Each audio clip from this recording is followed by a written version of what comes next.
Okay जी, बिस्मिल्लाहिर्रहमानिर्रहीम। बाकायदा आगाज करते हैं इलेक्ट्रोस्टैटिक्स का। Second year physics, chapter number 12 electrostatics. ठीक है, ये देखें आपके सामने। ठीक है, ऐसे लगता है इसको जिन हो गए हैं, साया हो गया है, लेकिन ऐसा नहीं है।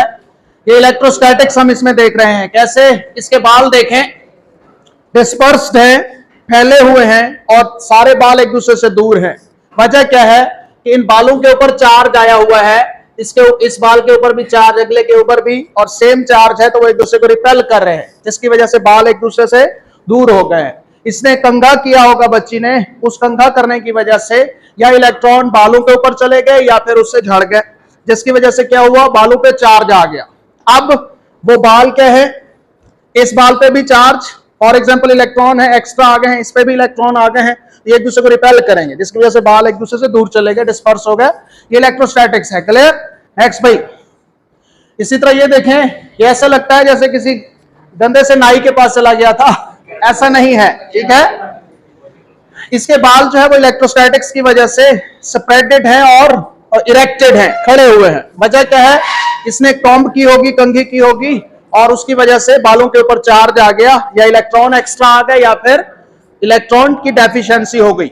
उस वजह से इस बाल और इस बाल ने एक दूसरे को रिपेल किया, तो सारे बाल एक दूसरे को रिपेल कर रहे हैं, जिसकी वजह से ये स्प्रेडेड हैं और इरेक्टेड हैं, रिपल्शन की वजह से। नेक्स्ट, तो ये भी इलेक्ट्रोस्टैटिक्स। ये देखें, ये बिल्ली के बाल खड़े हुए हैं। असल में इस बालून को कहीं रब किया गया था, रब करने की वजह से बालून की सरफेस पे चार्ज आ गया है। अब जब वो बालों के साथ ले जाया गया तो बालों को इसने अट्रैक्ट किया है, जिसकी वजह से सारे बाल खड़े हो गए। ठीक है, ये देखें, ये बालून है, इसने छोटे छोटे स्टार्स को अट्रैक्ट किया हुआ है। वजह क्या है, ये बालून को कहीं रब किया गया, उस पर चार्ज आ गया, या नेगेटिव या पॉजिटिव। ठीक है, तो उसने छोटे छोटे स्टार्स को अपनी तरफ अट्रैक्ट किया, ताकि अपने चार्ज की जो डेफिशिएंसी है या एक्सेस है उसको पूरा कर सके। ठीक है, तो जब भी डेफिशिएंसी एक्सेस होता है चार्ज का, तो वो बॉडी दूसरे बॉडी को अट्रैक्ट या रिपेल करता है। ये इलेक्ट्रोस्टैटिक्स है। नेक्स्ट देखें, इलेक्ट्रोस्टैटिक फोर्स एग्जांपल्स में comb attracting pieces of paper. तो ये कॉम्ब है और ये पीसेस ऑफ पेपर है। जब आप कॉम्ब करते हैं बालों में, तो उसमें कॉम्ब के ऊपर या इलेक्ट्रॉन एक्स्ट्रा आ जाते हैं, या फिर इलेक्ट्रॉन की डेफिशिएंसी हो जाती है। तो फिर जब ये छोटे छोटे स्टार्स के पास ले जाएंगे, तो ये उनको अट्रैक्ट करेगी या रिपेल करेगी। ठीक है, ओके जी, ये भी इलेक्ट्रोस्टैटिक है। ये लाइटनिंग है, बिजली जो गिरती है, ये भी इलेक्ट्रोस्टैटिक्स की एग्जांपल है। क्लाउड के जो पैचेस हैं, आयंस के, वो जो आयंस हैं, जो पैचेस हैं, वो गिरते हैं। ठीक है, तो वो लाइटनिंग की शक्ल में। अब जमीन का पोटेंशियल लो है तो वो नीचे गिरते हैं, एनर्जी पोटेंशियल कंप्लीट करने के लिए वो लाइटनिंग है। नेक्स्ट, अच्छा जी, इलेक्ट्रोस्टैटिक्स है क्या? तो 2 नंबर का शॉर्ट क्वेश्चन आपसे अक्सर पूछा जाता है, बहुत इंपॉर्टेंट है एग्जाम पॉइंट ऑफ व्यू से भी। What is electrostatics? इलेक्ट्रोस्टैटिक्स क्या है? ठीक है, वर्ड इलेक्ट्रो का मतलब होता है, वैसे इसका वर्डली मीनिंग बता रहा हूं, इलेक्ट्रो का मतलब चार्ज है। ठीक है, ये वर्ड इलेक्ट्रॉन है, इलेक्ट्रॉन का मतलब चार्ज होता था। ठीक है, तो इलेक्ट्रो वर्ड का मतलब चार्ज, स्टैटिक का मतलब एट रेस्ट में। The branch of physics that studies stationary or slow moving electric charges is called electrostatics. Charge at rest में हो तो उसकी जो प्रॉपर्टीज हैं, क्या प्रॉपर्टीज हैं, कि वो कितनी फोर्स लगा रहा है, कौन कौन सी फोर्स लगा रहा है, फासला दो चार्जेस के दरमियान जो एट रेस्ट में है उनके दरमियान फासला बढ़ाएं या कम करने से फोर्स की मिकदार पे क्या फर्क पड़ेगा, इसको स्टडी करने वाली जो ब्रांच है वो इलेक्ट्रोस्टैटिक्स है। ठीक है, स्लोली मूव कर रहे हो तो भी उनको स्टडी किया जा सकता है। ठीक है, स्लोली मूविंग क्यों? जब स्लो मूव कर रहे होंगे, आपको एक चीज का पता होना चाहिए कि जब चार्ज मूव कर रहा हो तो उसके गिर्द मकनातीसियत भी पैदा हो जाती है। ठीक है, फिर जो इलेक्ट्रिक फोर्स है वो स्टडी नहीं हो सकेगी। इसलिए हम कहते हैं कि एट रेस्ट में हो या स्लो मूव कर रहा हो, ताकि मैग्नेटिक फोर्स पैदा ना हो और हम इलेक्ट्रिक फोर्स को स्टडी कर सके। इसलिए एट रेस्ट में हो या स्लो मूविंग चार्ज हो तो उसको क्या कहते, उसकी स्टडी को क्या कहते हैं? इलेक्ट्रोस्टैटिक्स। ठीक है जी, अब इसको जरा याद करें जल्दी से, एक line.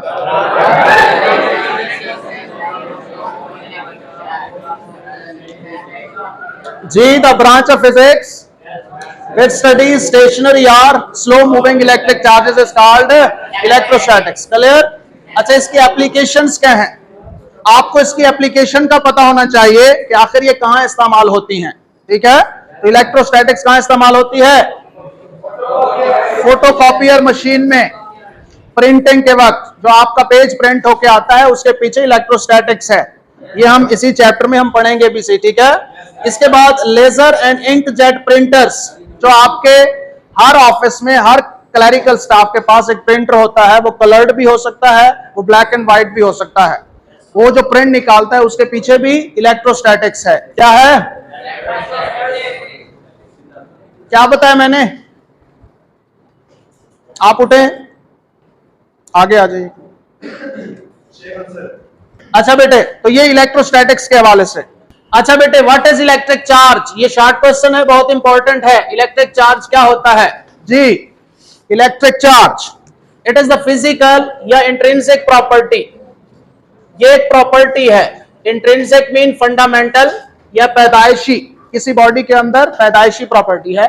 It is the physical property of a matter, ये मैटर की फिजिकल प्रॉपर्टी है। दैट काजेस, जो कि वजह बनती है, it to experience a force, जिसकी वजह से ये फोर्स महसूस करता है या लगाता है फोर्स।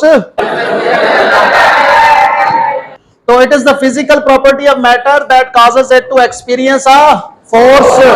तो ये चार्ज क्या है? प्रॉपर्टी है किसी मैटर की, जिसकी वजह से ये फोर्स एक्सपीरियंस करता है, फोर्स एक्सपीरियंस करता है या फोर्स लगाता है, ठीक है।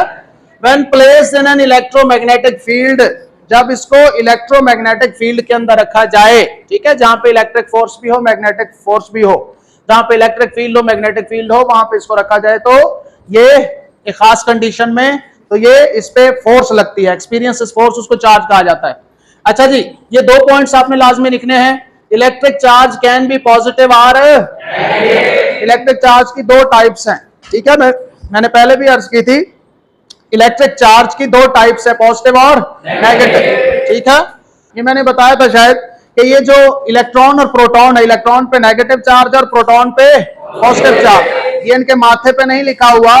ये एक साइंटिस्ट था बेंजामिन फ्रैंकलिन, उसने असाइन किया था कि जब चार्ज की टाइप्स ही 2 हैं तो एक पे हम कह देंगे नेगेटिव है, दूसरे पे पॉजिटिव है। तो इलेक्ट्रॉन पे नेगेटिव और प्रोटॉन पे पॉजिटिव, ठीक है। अच्छा, इसकी ये फंडामेंटल प्रिंसिपल है इलेक्ट्रोस्टैटिक्स का कि like charges repel each other and unlike charges attract each other, ठीक है ना। Like charges repel each other, unlike charges attract, ठीक है। An object with no net charge, ऐसा ऑब्जेक्ट जिसपे नेट चार्ज 0 हो, is refer to as electrically, उसको neutral कहते हैं, ठीक है। देखें और एग्जांपल, ये एक बॉडी है, इसके ऊपर 4 पॉजिटिव चार्जेस हैं और 4 ही नेगेटिव चार्जेस हैं, ठीक है। तो ये न्यूट्रल है, हालांकि इस पे चार्ज है, 4 पॉजिटिव चार्जेस हैं और 4 नेगेटिव, लेकिन नेट चार्ज इस पे 0 है, लिहाजा ये क्या हो गया? न्यूट्रल। तो नेट चार्ज इस पे 0 हो वो न्यूट्रल होता है, ठीक है। अच्छा, अगर एक बॉडी है उस पे नेगेटिव जो पॉजिटिव चार्जेस हैं वो 4 हैं, लेकिन नेगेटिव चार्जेस 2 हैं, अब इस पे कौन ज्यादा है? पॉजिटिव। कितना ज्यादा है? 2 ज्यादा है, लिहाजा ये पॉजिटिवली चार्ज है। अब इस पे जो नेट चार्ज है वो पॉजिटिव है, ठीक है। इसी तरह अगर एक हमारे पास बॉडी हो और उसके अंदर पॉजिटिव चार्ज 2 हैं लेकिन नेगेटिव चार्ज पार्टिकल्स 4 हैं, तो अब इस पे नेट चार्ज क्या है? नेगेटिव में, ठीक है। समझ आ गई है? ओके, तो ये हो गया, आगे चलें। अच्छा जी, चार्ज की यूनिट्स बेटे, यूनिट्स ऑफ चार्ज, तो देखें। अच्छा बेटे, ऐसे सिस्टम में जो चार्ज की यूनिट है वो कोलम है, क्या है? कोलम। एसआई सिस्टम में चार्ज की यूनिट कोलम है। तो 1 कोलम किसके बराबर है? एम्पेयर इनटू सेकंड, ठीक है। ये कहां से आया? क्योंकि हमारे पास चार्ज किसके बराबर है? Current into time. ये कहां से आया है? करंट होता है चार्ज बटे टाइम, तो चार्ज किसके बराबर होगा? इसको उधर ले जाएं तो Q is equal to IT। तो Q जो है 1 कोलम, करंट का 1 एम्पेयर और टाइम का सेकंड। तो 1 एम्पेयर किसके बराबर है? बोलो। 1 कोलम किसके बराबर है? शाबाश। अच्छा जी, इन CGS सिस्टम, CGS सिस्टम आपको सिस्टम्स पढ़ाए थे फर्स्ट ईयर में भी कि यूनिट्स के डिफरेंट सिस्टम है, तो एक CGS सिस्टम भी है, उसमें आपने यूनिट है इलेक्ट्रोस्टैटिक यूनिट, ESU भी कहते हैं ऑफ चार्ज। चार्ज की जो ESU में यूनिट है वो है स्टैट कोलम। क्या है? स्टैट कोलम, ठीक है। स्टैट कोलम को स्टैट डैश सी से भी जाहिर करते हैं, ठीक है।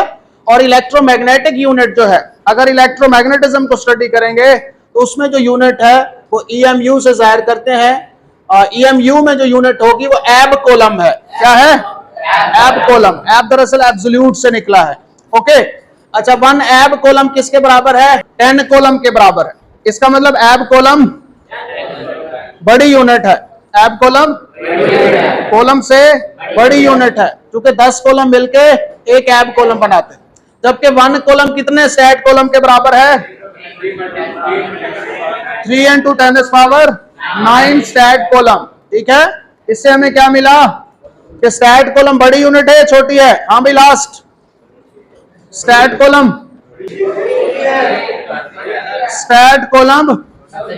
छोटी यूनिट है, चूंकि एक कोलम में 3 × 10⁻9 स्टैट कोलम आ रहे हैं, ठीक है। आगे चलें। अच्छा जी बेटे, ये बहुत इंपॉर्टेंट शॉर्ट क्वेश्चन है। What are the conservation laws या प्रॉपर्टीज ऑफ चार्ज? जी बेटे, चार्ज के कंजर्वेशन लॉज या प्रॉपर्टीज कौन सी होती हैं? मेरे साथ साथ चलेंगे। ये पहली प्रॉपर्टी है और अभी मैंने कुछ यहाँ पे लिखना भी है, ठीक है, और आपने भी उसी तरह लिखना है। तो ये शॉर्ट क्वेश्चन पहले अंडरस्टैंड कर लें, बाद में लिखने का टाइम दूंगा। पहले समझ लें, चार्ज की प्रॉपर्टीज हैं, ठीक है, उनमें कंजर्वेशन लॉज भी हैं। देखें, आपसे क्वेश्चन होगा what are the conservation laws या प्रॉपर्टीज ऑफ चार्ज। कोई भी पूछे इसमें से, या कंजर्वेशन लॉज बताएं या प्रॉपर्टीज ऑफ चार्ज बताएं। जी, क्या प्रॉपर्टी है? पहली प्रॉपर्टी या पहला लॉ है conservation of charge. Conservation of charge. Conservation का मतलब बाकी रहना। कंजर्वेशन का मतलब मौजूद रहना, जाये ना होना। तो conservation of charge, the total charge of an isolated system, एक अलग थलग निजाम का टोटल जो चार्ज है इज ऑलवेज कंजर्व, ठीक है। यहां पे वर्ड मिसिंग है। तो टोटल चार्ज इस कायनात में कंजर्व्ड है, ठीक है। क्या मतलब कि दो बॉडीज हैं, ये एक बॉडी है, ये दूसरा बॉडी है इस यूनिवर्स में। इस पे चार्ज है, फॉर एग्जांपल नेगेटिव, ठीक है, और इस पे नहीं है। जब आप इन दोनों को जोड़ेंगे तो अब क्या होगा? इस पे 5 चार्जेस हैं। जब आप इन दोनों को जोड़ेंगे किसी तार के जरिए तो इस पे, सॉरी, फॉर एग्जांपल इस पे 6 चार्जेस हैं और ये न्यूट्रल है, इस पे चार्ज नहीं है। तो जब आप इनको जोड़ेंगे तो 3 चार्जेस इस पे रहेंगे और 3 इस पे आ जाएंगे। अब इस पे कहां से आए? हाँ, पैदा नहीं हुए, कहीं से पैदा नहीं हुए, किसी और बॉडी से आए हैं। नेट चार्ज कितना है? 6 ही है। इस पे 6 था, इस पे 0 था, तो क्यू नेट कितना था? क्यू नेट उसका 6 प्लस इसका 0, तो टोटल कितना था? 6, ठीक है। अब इस पे कितना है? Q net is equal to 3 + 3 is equal to 6, ठीक है। साथ यूनिट नहीं लिख रहा, जस्ट से समझाने की खातिर। तो इसका मतलब इस कायनात में जितने भी बॉडीज हैं उन तमाम का अगर हम देखें नेट चार्ज सेम है, कंजर्व्ड है। हाँ, जब आप एक को दूसरे के पास ले जाओगे तो एक पे ज्यादा था, अब उस पे कम होकर दूसरे पे चला जाएगा, तो नेट चार्ज जो है वो सेम रहेगा। और किसी भी रिएक्शन में चार्ज जो है वो कंजर्व रहेगा। मिसाल के तौर पर ये देखें, ये देखिएगा रिएक्शन, इसकी आपने एग्जांपल भी देनी है। अभी आप नहीं लिखेंगे, अभी आप समझेंगे एग्जांपल में। देखें, जब भी न्यूक्लियस के अंदर न्यूट्रॉन जब भी न्यूक्लियस के अंदर एक न्यूट्रॉन प्रोटॉन में कन्वर्ट होता है, याद रखें न्यूक्लियस के अंदर न्यूट्रॉन और प्रोटॉन हमेशा न्यूट्रॉन और प्रोटॉन नहीं रहते। मतलब न्यूट्रॉन हमेशा न्यूट्रॉन नहीं रहते, प्रोटॉन हमेशा प्रोटॉन, ठीक है। जब न्यूक्लियस को जरूरत हो अपनी स्टेबिलिटी के लिए तो न्यूट्रॉन प्रोटॉन में कन्वर्ट हो सकता है और प्रोटॉन न्यूट्रॉन में कन्वर्ट हो सकता है। खास तौर पे ये रेडियो एक्टिव मटेरियल्स में होता है। जो बड़े बड़े न्यूक्लियस हो जाते हैं, इस तरह बड़े बड़े खानदान हैं, ठीक है, घर बड़ा हो तो फिर कुछ लोग घर को छोड़ने पे मजबूर हो जाते हैं, ठीक है, मसाइल की वजह से।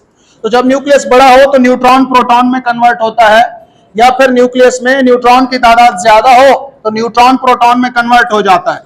अब देखिएगा जरा, ऊपर ये मैस नंबर है, मैस नंबर पहले भी 1 बाद में भी, ये नीचे चार्ज होता है, न्यूट्रॉन पे चार्ज 0 होता है, तो ये चार्ज प्रोटॉन पे 1 है। अब देखें इधर चार्ज कितना है? 0, और इधर चार्ज कितना है? ये तो law of conservation of charge के अगेंस्ट हो गया। एक चीज पे चार्ज था ही नहीं और उस पे चार्ज आ गया, तो कहां से आ गया? तो इसको कंजर्व करने के लिए फिर एक और पार्टिकल साथ पैदा होता है जिसका नाम बीटा पार्टिकल। ठीक है, तो जब भी न्यूट्रॉन प्रोटॉन में कन्वर्ट होगा तो चार्ज को कंजर्व रखने के लिए बीटा पार्टिकल का पैदा होना, बोलो बीटा पार्टिकल का पैदा होना। ठीक है, अब इसमें देखें, पहले नेट चार्ज कितना था, अब नेट देखिएगा कितना है, 1 - 1 इज इक्वल टू। तो इसको कहते हैं law of conservation of charge के कोई भी रिएक्शन हो, कोई भी प्रोसीजर हो रहा हो, नेट चार्ज ने हमेशा कंजर्व रहना है। क्लियर?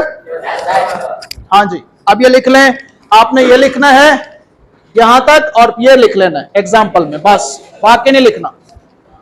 जल्दी करें, शाबाश शाबाश। अपना एक रजिस्टर बना लें और उस पर ये चीजें लिखते जाएं, अपने नोट्स खुद बनाते जाएं, कोई चीज नहीं छोड़ेंगे हम, ईच एंड एवरीथिंग होगी। अब दूसरा है क्वांटाइजेशन ऑफ चार्ज। क्या क्वांटाइजेशन ऑफ चार्ज से क्या मुराद है? Charge exist in discrete amount. Charge discrete amount में मौजूद है, चार्ज डिस्क्रीट अमाउंट में होता है। ठीक है, डिस्क्रीट का मतलब फिक्स्ड कोई नंबर्स हैं उनकी फॉर्म में होगा, चार्ज फिक्स्ड नंबर्स की फॉर्म में होगा, डेसिमल में नहीं होगा। ठीक है, ये चार्ज का फार्मूला है Q is equal two plus minus n into E। किसी भी बॉडी के ऊपर जो चार्ज है वो कैसे फाइंड करेंगे? Plus minus n into E। n क्या है? n का मतलब इसके ऊपर कितने इलेक्ट्रॉन आपने डाले या कितने उससे लिए। ठीक है, फॉर एग्जाम्पल एक इलेक्ट्रॉन आपने इसको दिया। ठीक है, अच्छा ये E क्या है? एक इलेक्ट्रॉन पे चार्ज की वैल्यू है, ये एक प्रोटॉन पे चार्ज की वैल्यू है। याद रखें, ये E इलेक्ट्रॉन नहीं है, ये E stands for elementary unit of charge, यानी कि कम से कम वैल्यू चार्ज की, वो 1 E के बराबर। अच्छा, अगर मैं एक इलेक्ट्रॉन इसको दूंगा तो ये चार्ज होगा 1 E, चूंकि मैंने इलेक्ट्रॉन दिया है साथ माइनस लगा दूंगा। ठीक है, अगर एक इलेक्ट्रॉन मैंने इससे लिया होगा तो मैं क्या लगा दूंगा? +1। ठीक है, इसी तरह या फिर ये चार्ज होगा, अगर मैंने 2 इलेक्ट्रॉन इसको दिए हैं तो -2E, अगर मैंने लिए हैं तो +2E, तो ±2E, ये भी ±1E। ठीक है, इसी तरह सो ऑन। अगर मैंने 10 दिए हैं इलेक्ट्रॉन तो -10E, अगर इलेक्ट्रॉन 10 लिए हैं तो +10E। तो चार्ज जो है वो इस फॉर्म में होगा या इस फॉर्म में होगा या इस फॉर्म में होगा। कभी आधा इलेक्ट्रॉन दे सकता हो इसको, तो फिर charge is equal to half E possible नहीं है। ये कहना चाह रहे, इलेक्ट्रॉन डिविजिबल नहीं है, इलेक्ट्रॉन को आप डिवाइड नहीं है कि आज मेरा दिल करे आधा इलेक्ट्रॉन दे दूं इसको, ऐसा नहीं है। या पूरा इलेक्ट्रॉन देंगे या पूरा इलेक्ट्रॉन लेंगे, या 1 इलेक्ट्रॉन देंगे या 2 देंगे या 10 देंगे या 100 देंगे या 1000 देंगे या लाख या करोड़। 1 लाख प्लस आधा इलेक्ट्रॉन नहीं दे सकते आप। ठीक है, तो इसको कहते हैं कि हम फिक्स्ड नंबर में, फिक्स्ड क्वांटा में ही आप इलेक्ट्रॉन दे सकते हैं। ठीक है, लिहाजा इसको कहते हैं क्वांटाइजेशन ऑफ चार्ज। ठीक है, इलेक्ट्रॉन की जो वैल्यू है वो क्वांटा की फॉर्म में है, फिक्स्ड वैल्यू है, डिस्क्रीट वैल्यू है। आप अपनी मर्जी से हर वैल्यू नहीं ले सकते। चार्ज की वैल्यू 1.1 E नहीं हो सकती, 1.2 E नहीं हो सकती। ठीक है, अब कुछ लोग ये सवाल करेंगे कि सर आगे हम क्वार्क्स पढ़ने लगे हैं, तो क्वार्क जो होते हैं उनकी टाइप्स हैं, अप क्वार्क, उस पे +2/3E चार्ज है, तो ये कैसे है? तो याद रखें, जो क्वार्क्स हम पढ़ेंगे न्यूक्लियस के अंदर होते हैं, ये स्टेबल नहीं है।